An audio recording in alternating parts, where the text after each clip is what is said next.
9:11 y seguimos con nuestra transmisión en vivo, especial remota, porque A Tu Salud, la revista y la Romántica 88.9 en toda Venezuela, el Circuito FM Center, dicen presente en lo que es el 33º Congreso Venezolano de Medicina Interna que se está realizando aquí en Caracas. Y como primera invitada de nuestro programa hoy, está con nosotros la doctora Natalia Abreu Quintero, especialista en medicina interna y adjunto al Servicio de Medicina Interna del Instituto Autónomo Hospital Universitario de los Andes, para conversar sobre la diabetes mellitus tipo 2 y su posible relación con la desnutrición. ¿Qué están pasando por alto los especialistas en este sentido? Muy buenos días, bienvenida, doctora. Buenos días, muchas gracias por la invitación. Bien, es un tema muy interesante. Normalmente uno no espera que un paciente diabético y obeso vaya por el camino de la desnutrición.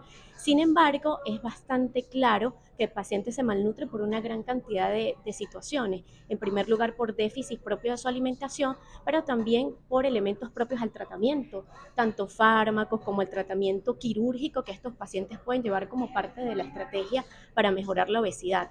Sin embargo, como parte de la comunidad médica nos venimos dando cuenta que estos pacientes se vienen desnutriendo frente a nosotros, pero no estamos haciendo nada para controlarlo. Y esa es Quizás la porque no verdadera pensamos en paradoja. eso, correcto. Claro, es casi impensable pensar que un paciente obeso esté malnutrido, pero es así. Y el hecho de que el paciente no luzca delgado no lo excluye de que el paciente tenga compromiso de malnutrición, y es lo que la Organización Mundial de la Salud define como malnutrición por exceso, justamente. De hecho, se malnutre, creo haberle entendido, por dos razones. La primera quizás porque come en exceso, pero come exceso alimentos que no pues brindan los nutrientes que el cuerpo requiere, por un lado. Hipercalóricos, Ajá.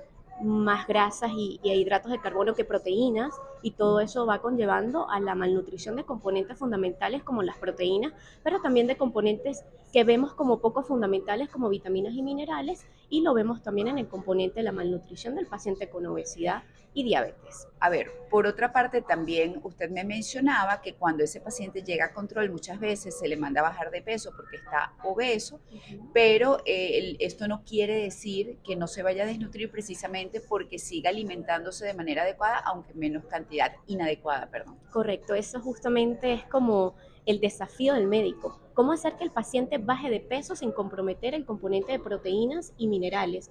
Y eso es lo que ocurre fundamentalmente, que el paciente pudiera seguir una estrategia farmacológica y de actividad física adecuada, pero si no viene acompañado de un buen esquema nutricional, el Ok. paciente entra en déficit, sin contar con la cantidad de dietas restrictivas, milagrosas, promesas que encuentra el paciente para buscar la manera de bajar de peso lo más rápido posible, porque la indicación del médico es clara: baje de peso, no cómo Claro. vamos a bajar de peso, sin Lo, comprometer el componente proteínico sobre todo. Ahora, ¿qué debe hacer el especialista cuando llega un paciente con estas características a consulta en cuanto a exámenes para determinar si es un obeso nutrido adecuadamente o malnutrido? Efectivamente, tenemos varios perfiles metabólicos. Está el paciente obeso, pero sin componente metabólico, es decir, es un obeso metabólicamente sano.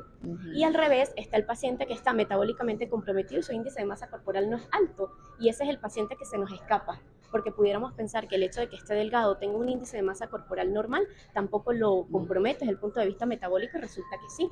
Entonces hay varios elementos claves. En primer lugar, la obesidad metabólica, definida con el índice cintura-cadera, es algo extremadamente sencillo en la práctica clínica, pero que venimos abandonando. Le damos mucho poder al índice de masa corporal. Pero tenemos otros elementos como las medidas de composición corporal propiamente: cuál es el porcentaje de proteínas de mi paciente, cuál es el porcentaje de grasa, cuál es el porcentaje de agua, y en función a eso yo puedo saber cuál es mi estrategia nutricional con ese paciente. A lo mejor la obesidad solamente se circunscribe a la cintura o a la circunferencia abdominal Que y es la más entonces, preocupante para nosotros porque es la porque es la obesidad grasa visceral, visceral y claro. es la que se relaciona de forma significativa con el riesgo cardiovascular. Sí. Un paciente pudiera tener un índice de masa corporal en 30 y aún así no estar comprometido metabólicamente.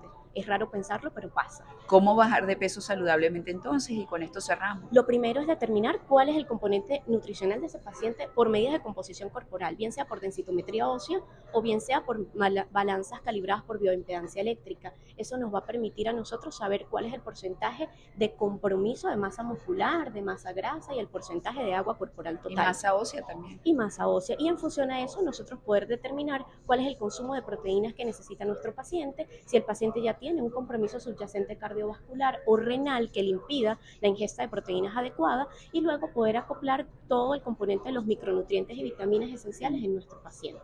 Esa es la clave. No basta el índice de masa corporal, necesitamos unas estrategias mucho mayores, y el índice cintura-cadera, que es algo extremadamente sencillo en la práctica clínica, lo podemos hacer a todos nuestros pacientes. Bueno, red social para ya finalizar por cualquier duda que pueda haber en la audiencia. @NatiInternaTips. Bueno, muchísimas gracias a nuestra invitada, la doctora Natalia Abreu Quintero, especialista en medicina interna y adjunto al Servicio de Medicina Interna del Instituto Autónomo Hospital Universitario de los Andes. Tenemos mucho más, gracias a usted, doctora, tenemos mucho más al regreso. Quédense allí, aquí en A Tu Salud, la revista. Como ya les he dicho, estamos transmitiendo en vivo de manera especial desde el 33º Congreso de Medicina Interna, aquí en el Hotel Renaissance en Caracas. A Tu Salud, la revista y la romántica dicen presente en toda Venezuela el circuito FM Center, y vamos a estar hasta este sábado 17 de mayo aquí en este encuentro científico. Ya volvemos. Gracias a ti.